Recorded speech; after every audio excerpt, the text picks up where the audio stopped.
Well, there's many things we probably should be teaching our young women. First of all, just bringing it up so that it's no longer hidden in that dark corner, because they're such dark topics. I mean, topics like sexual abuse and domestic violence and kidnapping and rape. They're very hard topics to talk about, and nobody likes to think they exist, but it's really important that we bring them out into the light, that we discuss them, that we talk about different ways we can prevent them from happening. Education is the best way to begin with that.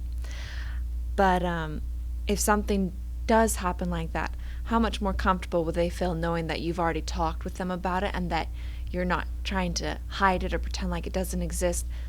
That'll help them come forward, disclose, get the help they need, and hopefully stop whoever is doing the abusing. Yes. Dana Clemens with ABC 17. We have recently had 2 kids from the Missouri area, both kidnapped and both murdered in their kidnapping. So I'm wondering maybe what you think we could have done differently in our search to find them. They were both on the Amber Alert system, but maybe what they could do differently, and then how the families can move forward.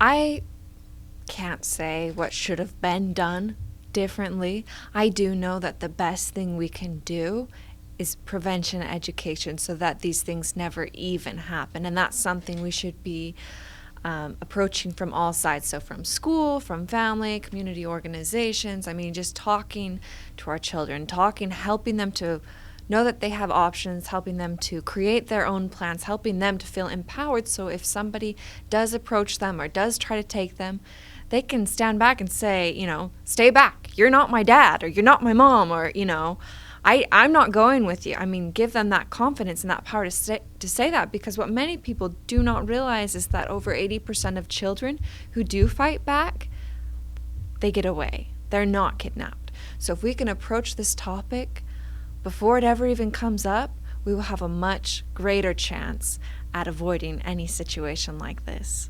And I'm just sick. I feel terrible. I hate hearing about kidnappings, and especially when they end in this way. I would just tell the family that they're in my thoughts, they're in my prayers, and that I want the very best for them in their coming lives. Elizabeth, hi. Ashley from the Columbia Daily Tribune. I'd love to hear from you what the most challenging part of giving the speech, and yet probably the most important, whether those be the same or different, of telling your story to students and communities like Columbia. What's most challenging about it? And what's most challenging, and yet at the same time, what's most important? What's most important? That's a good question. I don't know if I've thought about that well, as far as the challenging side.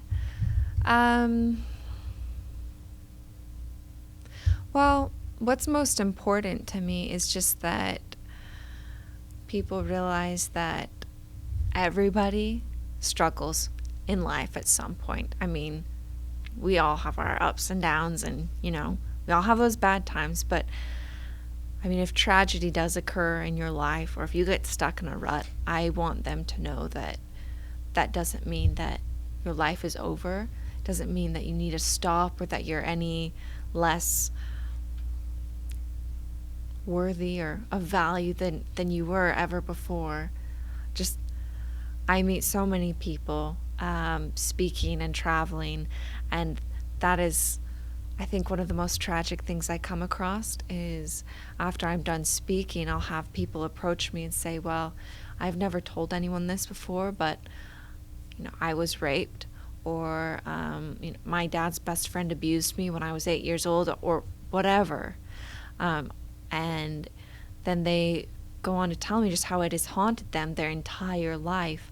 And I want so much for them to know that it doesn't need to be that way, that we don't have to give in, and that it is so important to keep going, to keep living, and to strive for that healing and that happiness in life. Kelly Moore with Columbia Faith and Values. In your book, you write a lot about how your faith helped you, and what are some of the specific ways that your faith helped you, not only 11 years ago, but also how it's continued to help you through the years? But knowing that I'm not alone is really important to me, and knowing that God knows who I am and that He loves me even when I make mistakes and make an idiot of myself. Just knowing that He still loves me and He still cares about me, and that I can always turn to Him for comfort, that helps me probably every day. Yeah. Yes. Elizabeth, Joe Guskowski of the Columbia, Missouri. In terms of preventing child abductions, the message, at least when I was a kid, was always, don't talk to strangers. Is that still an effective message, especially with the internet and, the dangers that presents? That is a loaded question, if I ever heard one. The internet, yes, it is a very dangerous place. There are many children who are, what's the right word? Stalked, bullied, groomed online. So yes, internet safety is very important. Strangers, yeah, you should be wary of them online. In person, generally, I would still probably not recommend encouraging your kids to go up to strangers and just be like, oh, hey, do you have candy? Or, I'm not saying that at all. But unfortunately, we live in a time when many strangers probably are safer than the people that you know. Most abuse that occurs happens in the home or happens within that circle of trust that has almost daily access to the child. So it's almost more important to talk to your children just about anybody and just say, this is okay and this is not okay. And if you ever feel uncomfortable, you come and tell me, because I love you and I will always believe you and I will do whatever it takes to protect you. Yes. Hi, I'm Doug Hoffman with KRCG News, and I just am curious what you can tell me just a little bit about your activism.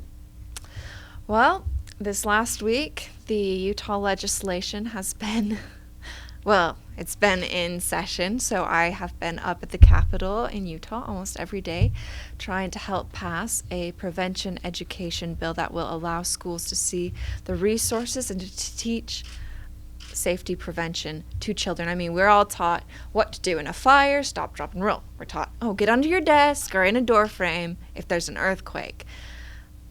I'm not saying that either of these things are impossible, that they're not going to happen. They do happen, but abuse happens much more often. So education is something we should be teaching much more than what we are being taught right now. I also have been working on some DNA legislation, being able to take DNA immediately upon arrest so that you can use it to solve crimes and to use to convict crimes.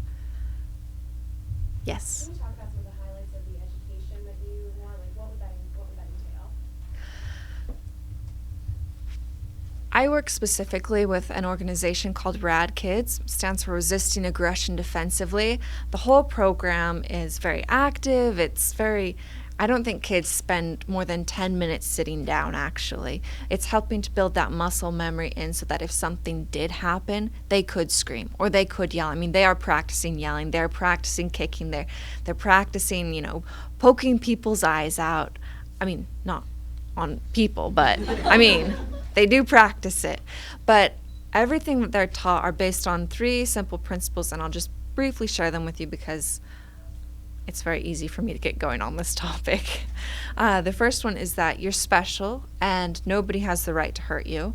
The second principle is that not only are you special, but everybody else is special too. So you don't have the right to hurt them, and you definitely don't have the right to hurt yourself unless, you never have the right to hurt yourself, but you can fight back. If someone is hurting you, if someone is making you feel uncomfortable, if someone is doing something to you that you are not okay with, then by all means, do whatever it takes.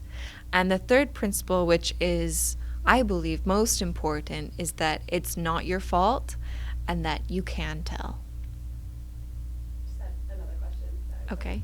Sorry, if you don't mind. For you personally, how were you able to overcome such horror and trauma and turn it into a positive activist thing? A lot of people have gone through less and come out much more pessimistic, I would say. How were you able to overcome that?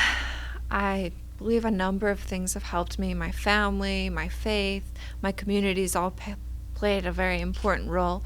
I've had some amazing examples in my life. My grandpa, he used to live by sort of the saying where much is given, much is expected, and I have been given so much in my life. I mean, I have had the ultimate miracle in my life. I survived. I am alive. I am here today, whereas so many children do not come back. They do not survive. And I just feel like I have been given this opportunity to make a difference and to speak out so that what happened to me doesn't happen to anybody else. So I would feel extremely ungrateful if I did not go out and speak out about this and try to make a difference and try to help other women and other children. Just one more question. Go ahead. Lisa Dodge from Delta Gamma.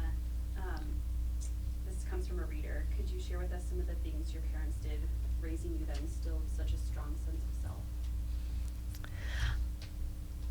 Well, my parents, anytime I ever felt sorry for myself or I came home from school and I felt like someone had been rude to me, my mom would always say, "Are you going to let them make your happiness? Are you going to let them be your happiness?" I used to hate it, but she was always right. I'm the only one who can decide whether or not I'm going to be happy. And so with that mentality, when I came back and with her just reinforcing that in me again, I knew that, I can allow these two people who have stolen 9 months of my life away from me to continue to keep happiness for me, or I can decide to be happy and I can move forward and I can find those things that are going to make me happy and that are important to me and those things I want to do. So I made up my mind, and I have my ups and downs, but I think I've got a lot more ups than I do downs. So